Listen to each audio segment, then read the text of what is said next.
Good morning, students. So today we are going to start our next topic of 8th chapter, that is concept of cost. So chapter number 8.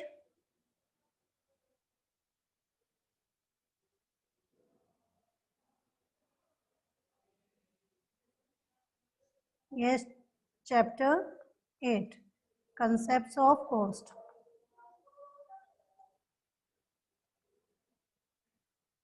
Okay. So in our previous lecture, we have already discussed about the average cost, in which we studied about the average fixed cost. Okay. So and we learned that AC is equal to average fixed cost plus average variable cost. Okay. So average fix cost में हमने study कर लिया था. Average fix cost क्या होती है हमारी, बताइए. AFC क्या आती है हमारी? Average fix cost is the fix cost per unit of output. Okay. And AFC is equal to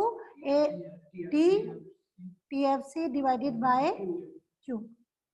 okay.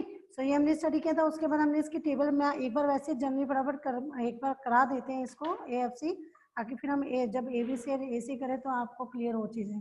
Okay. तो AFC is equal to TFC by Q. Okay. Then हमने इसकी टेबल बनाई थी. उसमें क्या क्या था? AFC, यस, यहाँ हमने लिए थे आउटपुट इन यूनिट्स, उसके बाद total fix cost and then average fix cost, that is TFC by Q. Okay.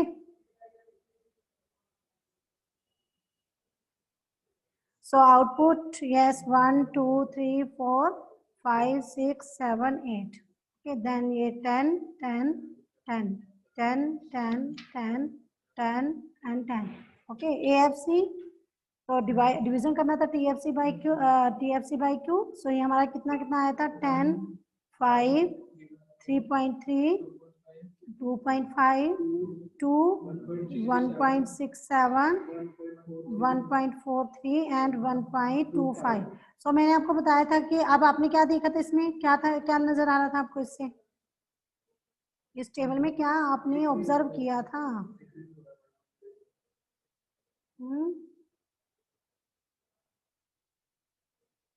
What we are observing in this table? So we are observing, yes, कि AFC क्या आपका AFC continuously क्या हो रही है?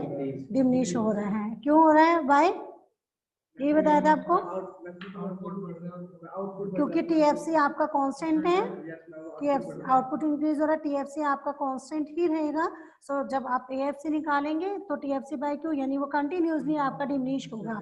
सो हमने जब डायग्राम बनाते हैं तो डायग्राम कैसा बनेगा? Downward sloping. ठीक है. AFC का जो है डाउनवर्ड स्लोपिंग बनेगा. और क्या शेप बनेगी उसकी? Rectangular hyperbola. जो मैंने बताया था कि क्यों रेक्टेंगुलर हाइपरबोला होगी वो, इसलिए रेक्टेंगुलर हाइपरबोला आई थी. क्योंकि मैंने आपको याद होगा, मैंने आपको ये बोला था कि अगर हम AFC मल्टीप्लाई क्यों करते हैं तो वो हमारा क्या आएगा? TFC. और TFC क्या होता है? हमेशा कांस्टेंट रहता है. इसीलिए हमारा जो है डायग्राम का जो हमारा कर्व होगा वो किस शेप का बनेगा? Rectangular hyperbola. Okay. Rectangular hyper, ये ऐसे जाएगा. और ये और क्या क्या बताया था आपको?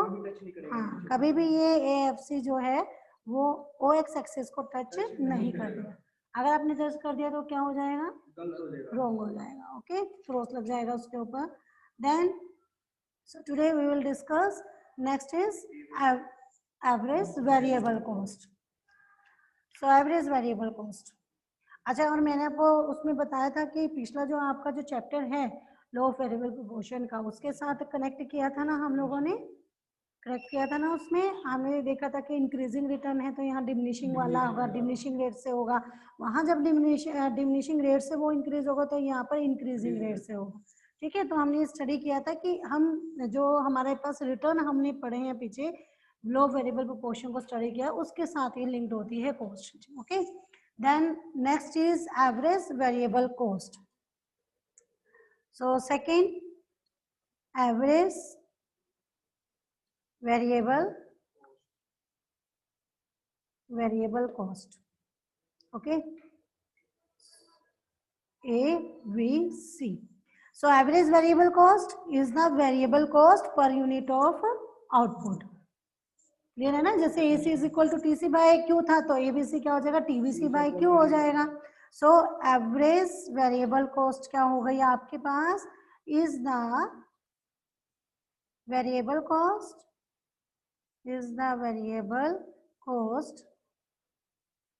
per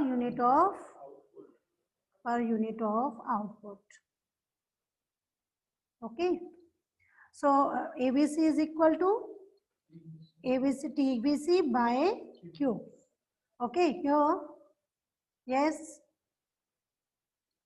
here, yes, ABC is equal to average variable cost,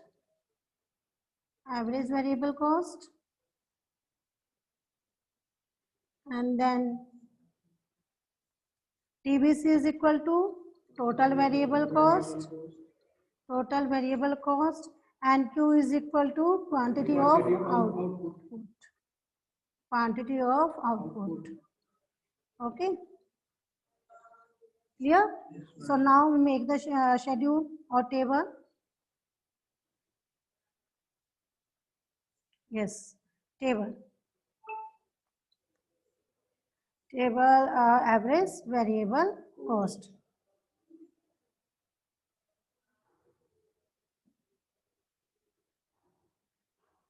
Average variable cost. Okay.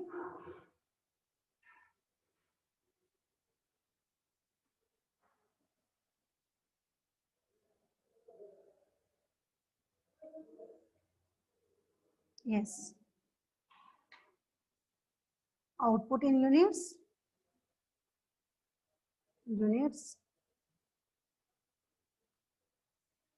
Then total variable cost.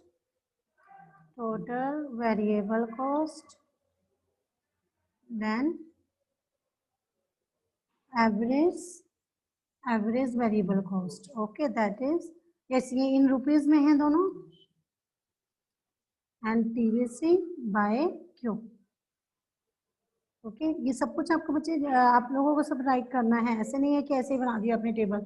In rupees है, यूनिट्स है, जो भी है वो आप सब ने मेंशन करना है. और आप जब कुछ भी कैलकुलेट, जैसे हमने यहाँ पर ABC निकालना है तो हम उसका फॉर्मूला भी लिखेंगे, या तो आप इसमें लिखें ऊपर टेबल में, या आप नीचे मेंशन करें कि हमने ABC जो है वो हमने कैसे डिराइव किया है, तो उसका फॉर्मूला नीचे आपने मेंशन करना है. ओके, सो यहाँ पर आपके पास सेम आउटपुट, पहले तो आप लोग लिखेंगे 1 2 3 4 5 6 7 8.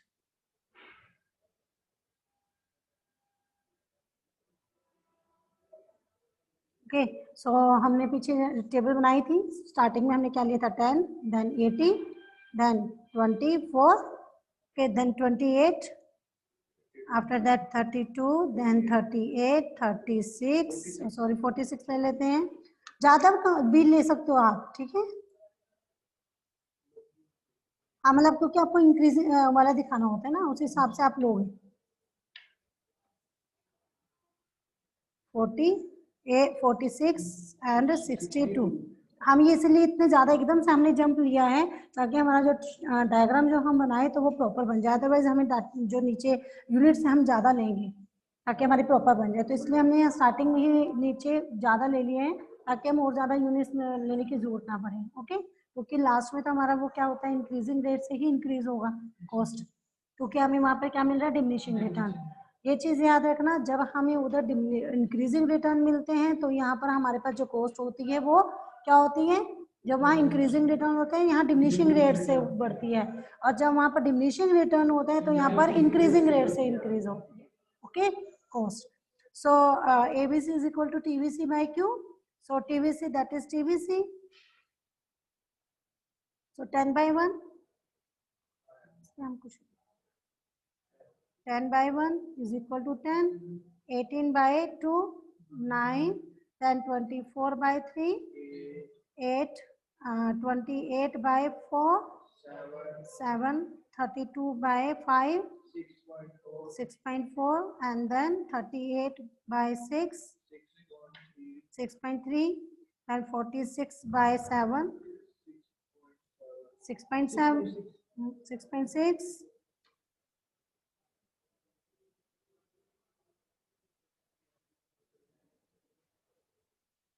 Okay, and then 62 by 8 is equal to 7.7। Okay, so आपको अब यहाँ पर क्या ऑब्जर्व कर रहे हो, देखें ऑब्जर्व करें और मुझे बताएं क्या ऑब्जर्व कर रहे हो आप।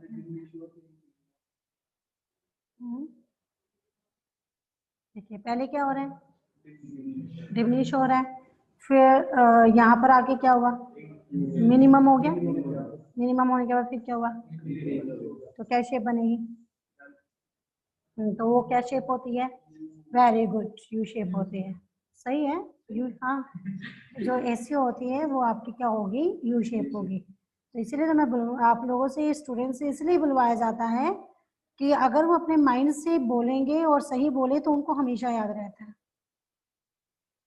अब आपको क्योंकि लॉजिक समझ में आया ना कि ऐसे है, तो हम कौन सा शेप बोलेंगे, यू शेप, कि ये जो एवरेज, जो आपकी एवरेज वेरिएबल कॉस्ट होती है वो आपकी यू शेप होती है। ओके, चाहे आप रॉन्ग भी बोल रहे हैं कोई दिक्कत नहीं है, रॉन्ग बोल रहे हैं तो क्या होगा, उसको करेक्ट कर लेंगे, लेकिन बोले जरूर बोले कि भाई हाँ हमें ये समझ में आ रहा है इस टाइम पर। Then average variable cost, okay, so अगर हम विदाउट डाटा बनाओ तो आपने दे समझ ही लिया है कि क्या होगा हमारा, कैसे बनेगा, पहले ये डाउन जाएगा, डाउन जाता जाता यहाँ ये मिनिमम हो गया, मिनिमम होने के बाद ये हमने ओवर राइटिंग नहीं करनी है कभी भी डायग्राम में, और उसके बाद ये यहाँ से increase, okay, so average variable cost की जो कर्व होता है वो कैसा होता है हमारा, यू शेप, यू शेप होता है, यू शेप इसलिए क्योंकि स्टार्टिंग में ये इंक्रीज क्या होता है, डिमिनिशिंग रेट से इंक्रीज होता है, फिर इंक्रीजिंग रेट से इंक्रीज होता है। ओके, क्लियर है। सो यहाँ पर आपके पास जैसे आपको इंक्रीजिंग रिटर्न से ये दिखाया गया है कि जो टेबल है आपकी, ये वाली जो टेबल है, show that up to 6th unit of output average variable cost falls, but from 7th unit it begin to rise, 7 unit से ये बढ़नी शुरू हो गई, and following ABC is in accordance with increasing return to a factor, इस वजह से increasing return to a factor while rising ABC, लेकिन जो आपकी एबीसी जहां राइज हो रही है is in accordance with diminishing return to a factor. Okay, वो किस रीजन से, diminishing return to a factor, and we know as output expand initially increasing return to factor में ऑपरेट, ठीक है, पहले इंक्रीजिंग रिटर्न हम लोगों को ऑपरेट होते हैं increasing return to factor, but eventually diminishing return to a factor must prevail. Okay, so this is what law of variable tells us, ये हमारा कौन सा लॉ लागू होता है, कौन सा लॉ बताता है हमें, ये लॉ ऑफ वेरिएबल प्रोपोर्शन। सो उसके अकॉर्डिंग हमारे पास जो एवरेज वेरिएबल कॉस्ट होगी वो स्टार्टिंग में डिमिनिश होगी, देन वो इंक्रीज होगी, that is U shape average variable cost. Okay, so next we will discuss AC. So AC is the summation of ABC plus AFC. Okay, so third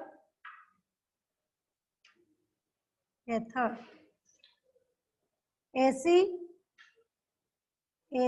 as the summation,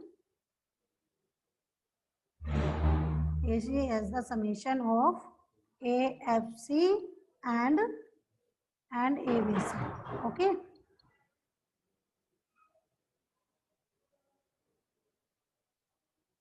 so in shortened period it is applicable in shortened period, na, not a long run period, not in the long run period, is only operate in the shortened period. So short run average cost curve is a vertical summation of AFC and ABC curves.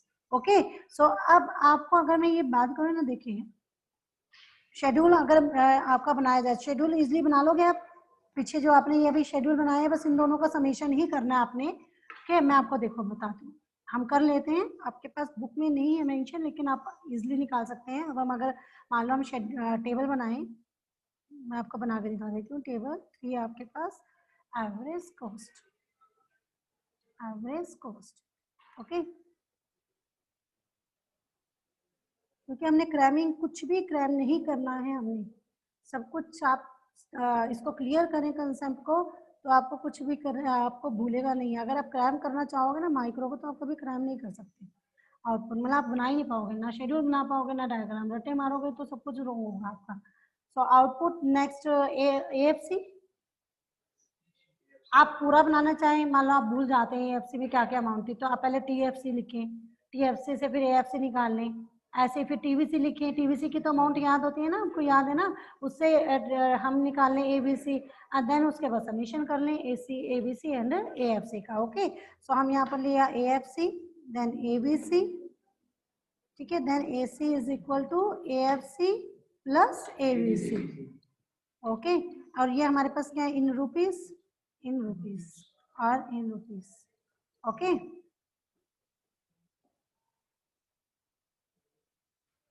Clear. So हमारे पास amount है 1 2 3 4 5 6 7 8।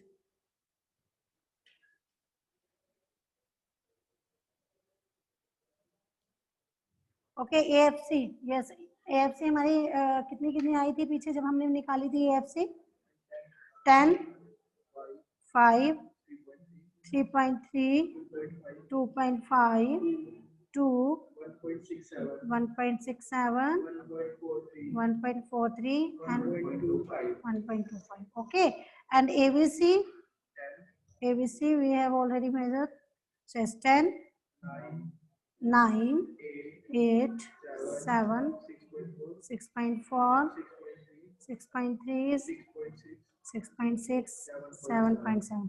अब इन दोनों का summation करें, 10 plus 10 20, then 14, then 11.8, no 11.3 है,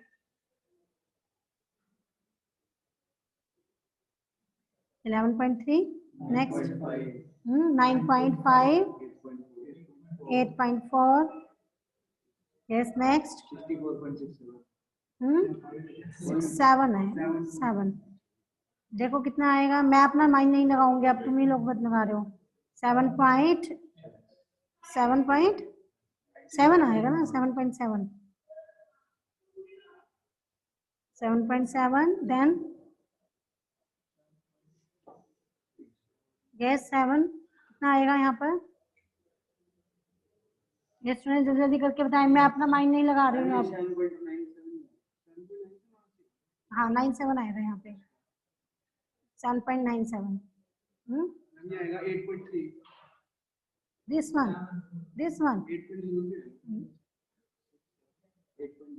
8.03, then 8.95। Okay, आप कितना टाइम लगाते हो बताओ समीशन में, अगर मैं इसको कर रही हूँ जल्दी जल्दी कर लेते हैं, 4 आप इतने स्टूडेंट बैठे हो और उनसे फटाफट समीशन नहीं हुआ इसका। चलो कोई बात नहीं, चलो देखें अब इसमें एसी में क्या आपको ऑब्जर्व कर रहे हो, क्या ऑब्जर्व कर रहे हो, क्या हो रहा है एसी, पहले डिमिनिश हो रहा है, देन 7.97 मिनिमम हो गया, देन तो क्या शेप आएगी, यू शेप आएगी। यू शेप किस लिए आएगी, क्योंकि आपके पास जो एसी है एबीसी प्लस एएफसी का ऐड है ना, एबीसी में क्या था आपके पास स्टार्टिंग में डिमिनिश था फिर इंक्रीज था ना, और एएफसी तो आपके पास कंटिन्यूसली वो डिक्रीज हो रहा था, उसमें वो ऐड हुआ है, तो बिल्कुल क्या आएगा, वो AC and ABC plus AFC का समेशन है, तो एसी का भी क्या आएगा आपके पास, एसी भी आपका उन दोनों के समेशन से यू शेप में आएगा। अब देखिए, आप डायग्राम देखिए आप कैसे बनेगा, इसका डायग्राम हम कैसे बनाएंगे, मेन वो चीज है आपकी करने की।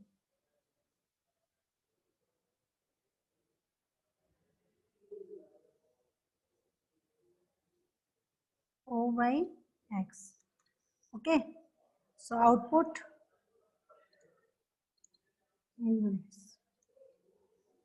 then AC ABC and AFC, okay। अब हम क्या करें, पहले क्या कर लें, एक तो आपके पास ये दोबारा ही बनाना पड़ेगा सिस्टम डोमिनेट,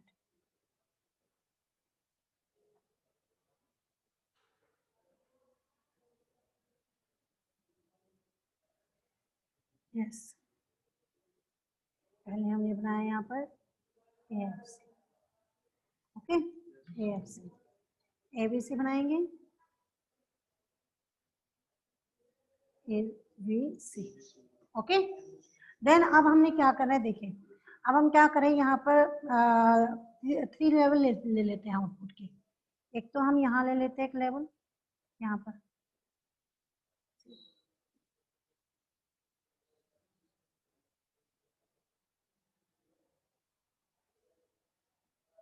यस, एक लेवल लिया हमने यहाँ पर, एक ये,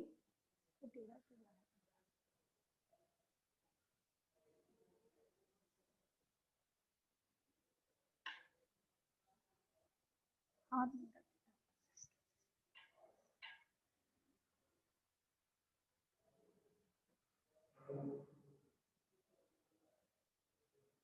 ठीक है, और एक हम ले लेते हैं यहाँ पर, लिया हमने 3 लेवल ले लिए इसके, ये OL, L1, OL1 और OL2, okay. So we know that AC is equal to ABC plus AFC, okay, this is our ABC, this is our AFC. So at all level all the OL level of output, ठीक है, इस OL level of output पर अब हम देखें, हमारे पास यहाँ पर अगर हम कुछ पॉइंट ले लेते हैं, इसको ले लें हम लोग यहाँ पर K, ठीक है, ये ले लिया हमने T, ओके।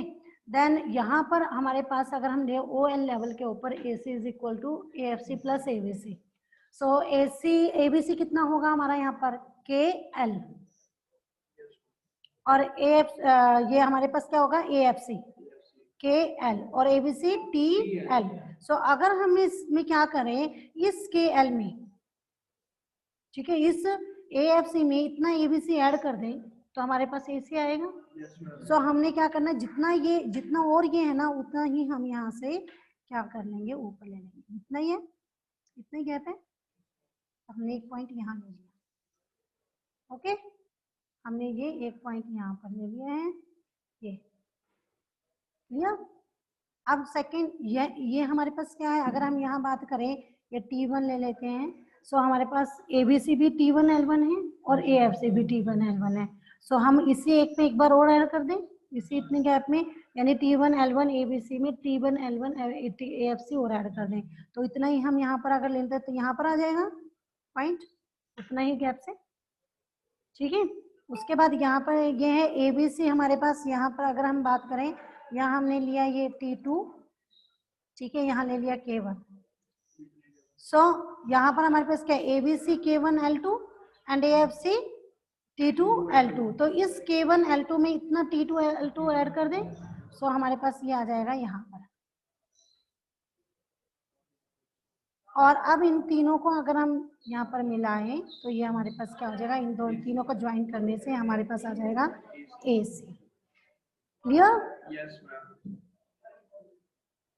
क्लियर है ये डायग्राम? तो इस तरीके से हम लोग जो है डायग्राम हम ऐसे बनाते हैं, जहां पर जो लॉजिक लगता हो डायग्राम बनाने का, वहां वो लॉजिक लगाते हैं, ओके। अच्छा, इसमें एक चीज और, इसमें अब डायग्राम जो बना रहे हैं, देखो इस डायग्राम में कुछ आप ऑब्जर्व कर रहे होंगे, क्या क्या आपको नजर आ रहा है इसमें, कुछ देखो जरा, ध्यान से देखिए, आपको क्या नजर आ रहा है इसके अंदर?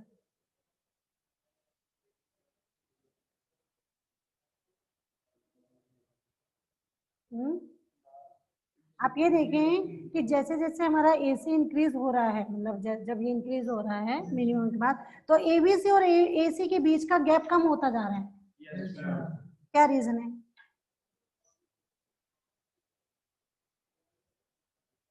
रीजन तो होगा ना कुछ कि क्यों गैप कम क्यों होता है, क्वेश्चन बनते हैं, ये वैल्यू बेस्ड क्वेश्चन होते हैं, जब आपको डायग्राम समझ में आए, लॉजिक बेसिक समझ में आ जाए तो आपको समझ आना चाहिए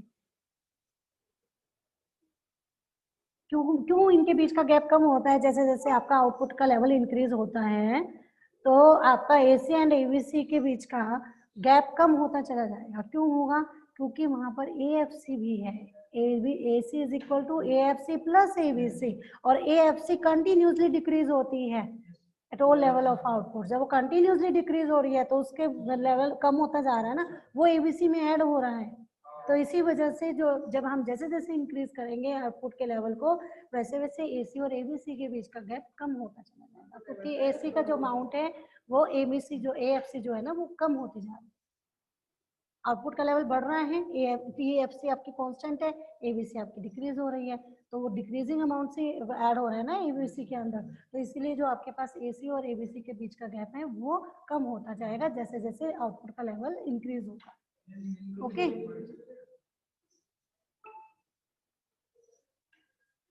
नहीं मिलेंगे, क्यों नहीं मिलेंगे? क्योंकि टीएफसी आपकी हमेशा रहती है, तो एबीसी ये जो एएफसी है वो भी रहेगी। Yeah. So as it clear from figures, this figure, short period AC is U-shaped, and it is because of the law of variable proportion. It tends to fall owing to increasing return to a factor, and it tends to stabilize owing to constant return to factor, and it tends to rise owing to diminishing return to a factor. Okay. So हमने यहाँ पे बोला कि can AC and ABC ever be equal for any level of output? Can AC and ABC ever be equal for any level of output? No.